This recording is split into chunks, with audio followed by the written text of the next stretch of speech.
নমস্কাৰ সকলোকে স্বাগতম জনাইছো আসাম জিকে ইউটিউব চেনেলৰ আন এটা নতুন ভিডিঅ'লৈ। আজিৰ এই ভিডিঅ'টোত আমি অসম পুলিচৰ লিখিত পৰীক্ষাৰ বাবে সহায়ক হোৱাকৈ কেইটামান অতি গুৰুত্বপূৰ্ণ কুৱেশ্যন আনসাৰ লৈ আহিছোঁ। গতিকে ভিডিঅ'টো স্কিপ নকৰি সম্পূৰ্ণলৈকে চাব আৰু আপোনালোকে কিমানটা কুৱেশ্যন শুদ্ধ কৰিব পাৰিছে কমেণ্ট বক্সত জনাব।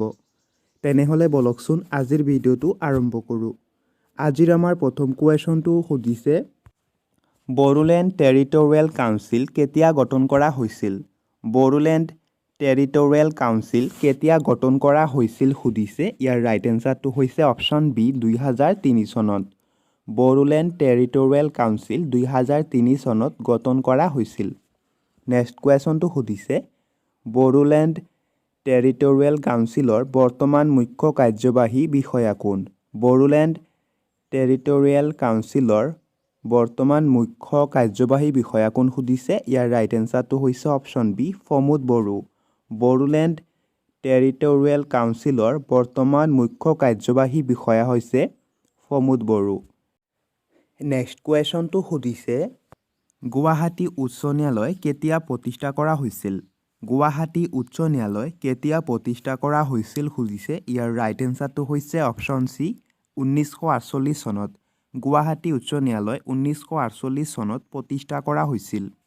Next question Atan Borgohain and his time গ্ৰন্থখন কোনে ৰচনা কৰিছিল? Atan Borgohain and his time গ্ৰন্থখন কোনে ৰচনা কৰিছিল সুধিছে। ইয়াৰ ৰাইট এনচাৰটো হৈছে option A Surya Kumar Bhuyan. Atan Borgohain and his time গ্ৰন্থখন সূৰ্য কুমাৰ ভূঞাই ৰচনা কৰিছিল। নেক্সট কুৱেশ্যন অসমৰ কোনজন ব্যক্তিক দেশভক্ত সন্মান দিয়া হৈছিল? অসমৰ কোনজন ব্যক্তিক দেশভক্ত সন্মান দিয়া হৈছিল সুধিছে। ইয়াৰ ৰাইট এনচাৰটো হৈছে অপশ্যন চি তৰুণৰাম ফুকন। অসমৰ তৰুণৰাম ফুকনক দেশভক্ত সন্মান দিয়া হৈছিল। নেক্সট কুৱেশ্যন কোনখন খেলক চকাৰ খেল আখ্যা দিয়া হয়? কোনখন খেলক চকাৰ খেল আখ্যা দিয়া হয় সুধিছে। ইয়াৰ ৰাইট এনচাৰটো হৈছে অপশ্যন চি ফুটবল। ফুটবলক চকাৰ খেল বুলি আখ্যা দিয়া হয়। নেক্সট কুৱেশ্যন কমনৱেলথ গেমছৰ জনক কোন? কমনৱেলথ গেমছৰ জনক কোন সুধিছে। ইয়াৰ ৰাইট এনচাৰটো হৈছে অপশ্যন এ এষ্টেলে কুপাৰ। নেক্সট কুৱেশ্যনটো সুধিছে অসম ৰত্ন লাভ কৰা প্ৰথম অসমীয়া মহিলা কোন আছিল? অসম ৰত্ন বঁটা লাভ কৰা প্ৰথম অসমীয়া মহিলা কোন সুধিছে। ইয়াৰ ৰাইট এনচাৰটো হৈছে অপশ্যন এ মামণি ৰয়চম গোস্বামী। অসম ৰত্ন বঁটা লাভ কৰা প্ৰথম অসমীয়া মহিলা হৈছে মামণি ৰয়চম গোস্বামী। নেক্সট কুৱেশ্যন কিমান চনত মামণি ৰয়চম গোস্বামীয়ে অসম ৰত্ন বঁটা লাভ কৰিছিল? কিমান চনত মামণি ৰয়চম গোস্বামীয়ে অসম ৰত্ন বঁটা লাভ কৰিছিল সুধিছে। ইয়াৰ ৰাইট এনচাৰটো হৈছে অপশ্যন বি 2012 চনত। 2012 চনত মামণি ৰয়চম গোস্বামীয়ে অসম ৰত্ন বঁটা লাভ কৰিছিল। নেক্সট কুৱেশ্যনটো সুধিছে মধ্যযুগত ক'ত বেংক অফ ভেনিছ স্থাপিত হৈছিল? মধ্যযুগত ক'ত বেংক অফ ভেনিছ স্থাপিত হৈছিল সুধিছে। ইয়াৰ ৰাইট এনচাৰটো হৈছে অপশ্যন এ ইটালীত। মধ্যযুগত ইটালীত বেংক অফ ভেনিছ স্থাপিত হৈছিল। নেক্সট কুৱেশ্যনটো সুধিছে অসম গ্ৰামীণ বিকাশ বেংক গঠন কৰা হৈছিল কোন চনত? অসম গ্ৰামীণ বিকাশ বেংক গঠন কৰা হৈছিল সুধিছে। ইয়াৰ ৰাইট এনচাৰটো হৈছে অপশ্যন এ 2006 চনত। 2006 চনত অসম গ্ৰামীণ বিকাশ বেংক গঠন কৰা হৈছিল। নেক্সট কুৱেশ্যনটো সুধিছে অসম গ্ৰামীণ বিকাশ বেংকৰ মুখ্য কাৰ্যালয় ক'ত অৱস্থিত? অসম গ্ৰামীণ বিকাশ বেংকৰ মুখ্য কাৰ্যালয় ক'ত অৱস্থিত সুধিছে। ইয়াৰ ৰাইট এনচাৰটো হৈছে অপশ্যন এ গুৱাহাটীত। অসম গ্ৰামীণ বিকাশ বেংকৰ মুখ্য কাৰ্যালয় গুৱাহাটীত অৱস্থিত। নেক্সট কুৱেশ্যনটো সুধিছে কুশল কোঁৱৰক ক'ত ফাঁচি দিয়া হৈছিল? কুশল কোঁৱৰক ক'ত ফাঁচি দিয়া হৈছিল সুধিছে। ইয়াৰ ৰাইট এনচাৰটো হৈছে অপশ্যন ডি যোৰহাট কাৰাগাৰত। কুশল কোঁৱৰক যোৰহাট কাৰাগাৰত ফাঁচি দিয়া হৈছিল। নেক্সট কুৱেশ্যনটো সুধিছে কোন চনত ৰঙিয়াৰ কৃষক বিদ্ৰোহ হৈছিল? কোন চনত ৰঙিয়াৰ কৃষক বিদ্ৰোহ হৈছিল সুধিছে। ইয়াৰ ৰাইট এনচাৰটো হৈছে অপশ্যন এ 1893 চনত। 1893 চনত ৰঙিয়াৰ কৃষক বিদ্ৰোহ সংঘটিত হৈছিল। নেক্সট কুৱেশ্যন অসমৰ আঞ্চলিক বিজ্ঞান কেন্দ্ৰ ক'ত অৱস্থিত? অসমৰ আঞ্চলিক বিজ্ঞান কেন্দ্ৰ ক'ত অৱস্থিত সুধিছে। ইয়াৰ ৰাইট এনচাৰটো হৈছে অপশ্যন চি গুৱাহাটী অসমৰ আঞ্চলিক বিজ্ঞান কেন্দ্ৰ গুৱাহাটীত অৱস্থিত নেক্সট কুৱেশ্যনটো সুধিছে অসমৰ ক'ত আৰবী ভাষাৰ প্ৰশিক্ষণ মহাবিদ্যালয় আছে অসমৰ ক'ত আৰবী ভাষাৰ প্ৰশিক্ষণ মহাবিদ্যালয় আছে সুধিছে ইয়াৰ ৰাইট এনসাৰটো হৈছে অপশ্যন বি ৰঙিয়া অসমৰ ৰঙিয়াত আৰবী ভাষাৰ প্ৰশিক্ষণ মহাবিদ্যালয় আছে নেক্সট কুৱেশ্যনটো সুধিছে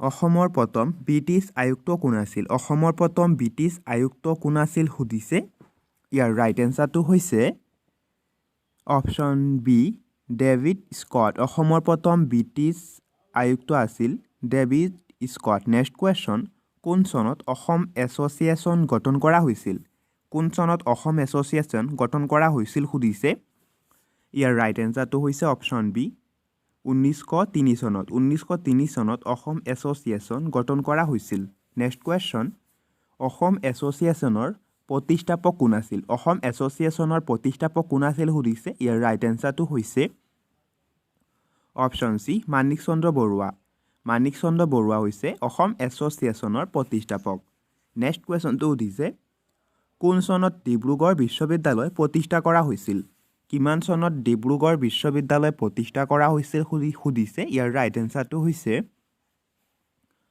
অপশ্যন চি 1965 চনত 1965 চনত ডিব্ৰুগড় বিশ্ববিদ্যালয় প্ৰতিষ্ঠা কৰা হৈছিল নেক্সট কুৱেশ্যন ভাৰতৰ সৰ্বাধিক জনসংখ্যাৰ চহৰখনৰ নাম কি ভাৰতৰ সৰ্বাধিক জনসংখ্যাৰ চহৰখনৰ নাম কি সুধিছে ইয়াৰ ৰাইট এনসাৰটো হৈছে অপশ্যন বি মুম্বাই ভাৰতৰ সৰ্বাধিক জনসংখ্যাৰ চহৰখনৰ নাম হৈছে মুম্বাই নেক্সট কুৱেশ্যন গোৱা কোনখন নদীৰ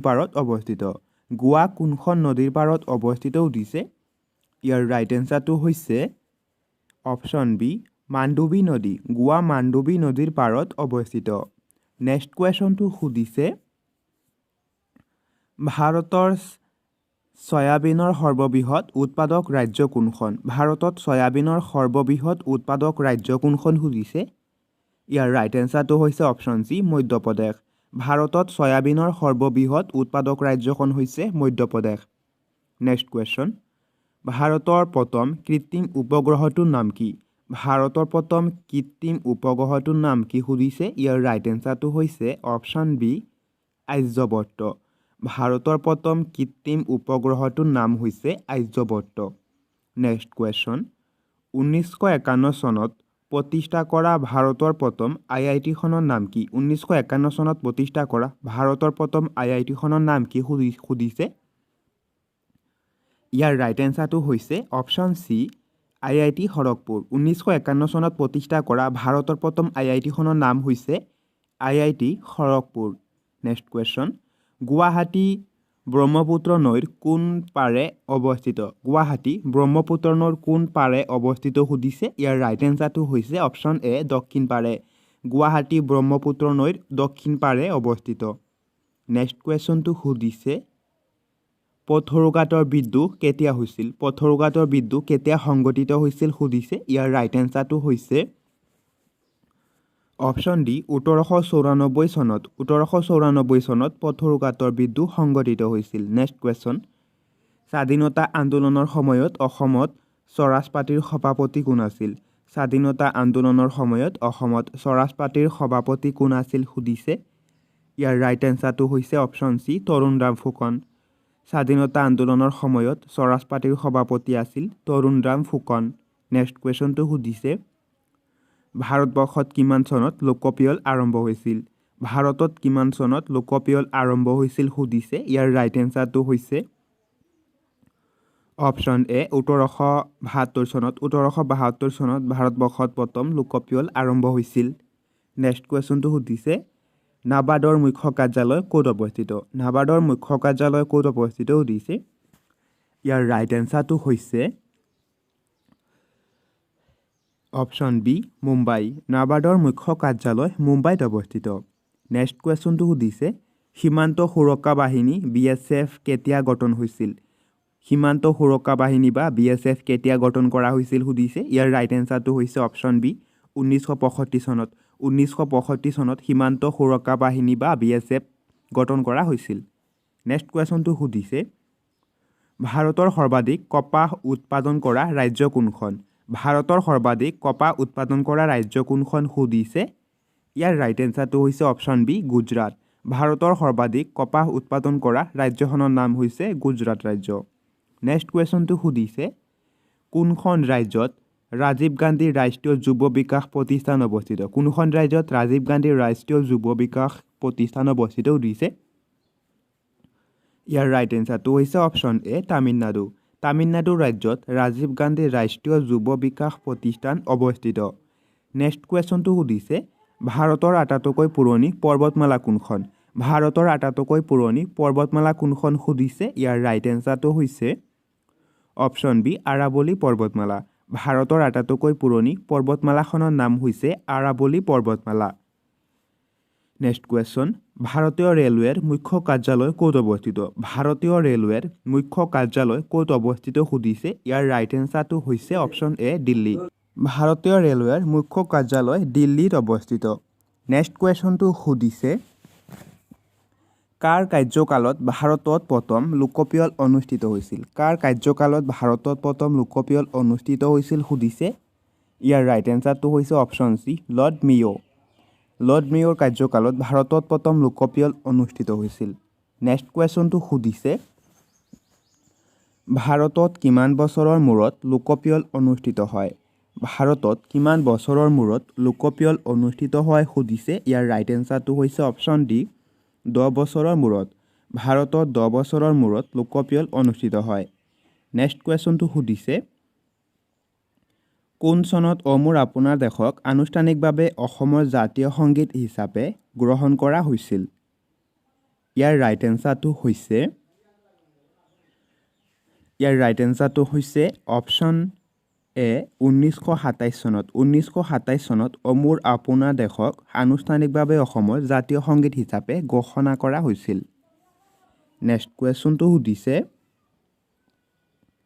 ৰাজ্যসভাৰ প্ৰাৰ্থী হ'বলৈ নিম্নতম বয়স কিমান হ'ব লাগে ৰাজ্যসভাৰ প্ৰাৰ্থী হ'বলৈ নিম্নতম বয়স কিমান হ'ব লাগে সুধিছে ইয়াৰ ৰাইট এনসাৰটো হৈছে অপশ্যন বি 30 বছৰ ৰাজ্যসভাৰ প্ৰাৰ্থী হ'বলৈ নিম্নতম বয়স 30 বছৰ হ'ব লাগে নেক্সট কুৱেশ্যন পৰিকল্পনা আয়োগ কেতিয়া গঠন কৰা হৈছিল পৰিকল্পনা আয়োগ কেতিয়া গঠন কৰা হৈছিল সুধিছে ইয়াৰ ৰাইট এনসাৰটো হৈছে অপশ্যন বি 1950 চনত পৰিকল্পনা আয়োগ 1950 চনত গঠন কৰা হৈছিল নেক্সট কুৱেশ্যনটো সুধিছে পৰিকল্পনা আয়োগৰ ঠাইত কোনটো আয়োগক গ্ৰহণ কৰা হৈছিল পৰিকল্পনা আয়োগৰ ঠাইত কোনটো আয়োগক গঠন কৰা হৈছিল সুধিছে ইয়াৰ ৰাইট এনসাৰটো হৈছে অপশ্যন চি নীতি আয়োগ পৰিকল্পনা আয়োগৰ ঠাইত নীতি আয়োগক গঠন কৰা হৈছিল নেক্সট কুৱেশ্যন ব্ৰহ্মপুত্ৰ নদীৰ বৃহত্তম উপনদীখনৰ নাম কি ব্ৰহ্মপুত্ৰ নদীৰ বৃহত্তম উপনদীখনৰ নাম কি সুধিছে ইয়াৰ ৰাইট এনসাৰটো হৈছে অপশ্যন বি সোৱণশিৰি নদী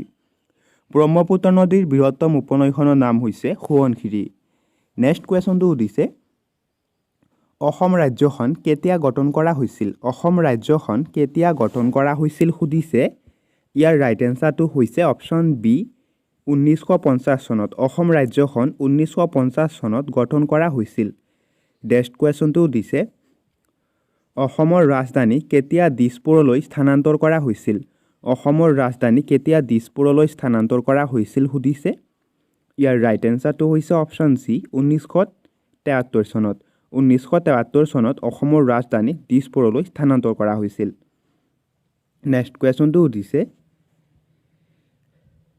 অসমত কেতিয়া উচ্চ ন্যায়ালয় স্থাপন কৰা হৈছিল অসমত কেতিয়া উচ্চ ন্যায়ালয় স্থাপন কৰা হৈছিল সুধিছে ইয়াৰ ৰাইট এনসাৰটো হৈছে অপশ্যন ডি 1 মাৰ্চ 1948 চনত 1 মাৰ্চ 1948 চনত অসমত উচ্চ ন্যায়ালয় স্থাপন কৰা হৈছিল নেক্সট কুৱেশ্যন গুৱাহাটী বিশ্ববিদ্যালয়ৰ প্ৰথম উপাচাৰ্যজন কোন আছিল গুৱাহাটী বিশ্ববিদ্যালয়ৰ প্ৰথম উপাচাৰ্যজনৰ নাম কি সুধিছে ইয়াৰ ৰাইট এনসাৰটো হৈছে অপশ্যন এ কৃষ্ণকান্ত সন্দিকৈ গুৱাহাটী বিশ্ববিদ্যালয়ৰ প্ৰথম উপাচাৰ্যজন আছিল কৃষ্ণকান্ত সন্দিকৈ নেক্সট কুৱেশ্যন অসমত স্থাপন কৰা প্ৰথম কলেজখনৰ নাম কি অসমত স্থাপন কৰা প্ৰথম কলেজখনৰ নাম কি সুধিছে ইয়াৰ ৰাইট এনসাৰটো হৈছে অপশ্যন চি কটন কলেজ অসমত স্থাপন কৰা প্ৰথম কলেজখনৰ নাম হৈছে কটন কলেজ নেক্সট কুৱেশ্যনটো সুধিছে মাধৱদেৱৰ সাহিত্যিক জীৱনৰ কীৰ্তিস্তম্ভ কি মাধৱদেৱৰ সাহিত্যিক জীৱনৰ কীৰ্তিস্তম্ভ কি সুধিছে ইয়াৰ ৰাইট এনসাৰটো হৈছে অপশ্যন এ নামঘোষা মাধৱদেৱৰ সাহিত্যিক জীৱনৰ কীৰ্তিস্তম্ভ হৈছে নামঘোষা নেক্সট কুৱেশ্যনটো সুধিছে কোনে প্ৰথম অসম উপত্যকা সাহিত্য বঁটা লাভ কৰিছিল কোনে প্ৰথম অসম উপত্যকা সাহিত্য বঁটা লাভ কৰিছিল সুধিছে ইয়াৰ ৰাইট এনসাৰটো হৈছে অপশ্যন বি ভৱেন্দ্ৰনাথ শইকীয়া ভৱেন্দ্ৰনাথ শইকীয়াই প্ৰথম অসম সাহিত্য বঁটা অসম উপত্যকা বঁটা লাভ কৰিছিল নেক্সট কুৱেশ্যন কোনে প্ৰথমে শ্ৰীমন্ত শংকৰদেৱৰ বঁটা লাভ কৰিছিল কোনে প্ৰথমে শ্ৰীমন্ত শংকৰদেৱ বঁটা লাভ কৰিছিল সুধিছে ইয়াৰ ৰাইট এনসাৰটো হৈছে অপশ্যন চি কীৰ্তিনাথ হাজৰিকাই প্ৰথমে শ্ৰীমন্ত শংকৰদেৱ বঁটা লাভ কৰিছিল নেক্সট কুৱেশ্যনটো সুধিছে অসমৰ মণিকোট পাহাৰত অৱস্থিত মন্দিৰটোৰ নাম কি অসমৰ মণিকোট পাহাৰত অৱস্থিত মন্দিৰটোৰ নাম কি সুধিছে ইয়াৰ ৰাইট এনসাৰটো হৈছে অপশ্যন ডি হয়গ্ৰীৱ মাধৱ মন্দিৰ মণিকোট পাহাৰত অৱস্থিত নেক্সট কুৱেশ্যনটো সুধিছে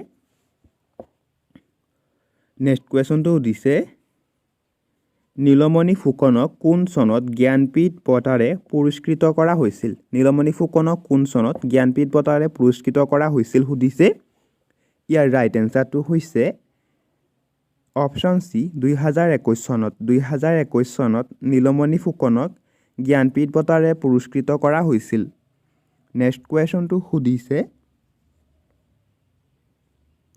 অসম চিকিৎসা মহাবিদ্যালয় কেতিয়া প্ৰতিষ্ঠা কৰা হৈছিল অসম চিকিৎসা মহাবিদ্যালয় কেতিয়া স্থাপিত হৈছিল সুধিছে ইয়াৰ ৰাইট এনসাৰটো হৈছে অপশ্যন বি 1947 চনত 1947 চনত অসম চিকিৎসা মহাবিদ্যালয় স্থাপিত হৈছিল নেক্সট কুৱেশ্যনটো সুধিছে ৰামায়ণ কোনে অসমীয়ালৈ অনুবাদ কৰিছিল সুধিছে ইয়াৰ ৰাইট এনসাৰটো হৈছে অপশ্যন ডি মাধৱ কন্দলীয়ে ৰামায়ণ অসমীয়ালৈ অনুবাদ কৰিছিল নেক্সট কুৱেশ্যন গুৱাহাটী উচ্চ ন্যায়ালয়ৰ প্ৰথম অসমীয়া মুখ্য ন্যায়াধীশ কোন আছিল গুৱাহাটী উচ্চ ন্যায়ালয়ৰ প্ৰথম অসমীয়া মুখ্য ন্যায়াধীশ কোন আছিল সুধিছে ইয়াৰ ৰাইট এনসাৰটো হৈছে অপশ্যন এ হলিৰাম ডেকা গুৱাহাটী উচ্চ ন্যায়ালয়ৰ প্ৰথম অসমীয়া মুখ্য ন্যায়াধীশ আছিল হলিৰাম ডেকা নেক্সট কুৱেশ্যন নামেৰী ৰাষ্ট্ৰীয়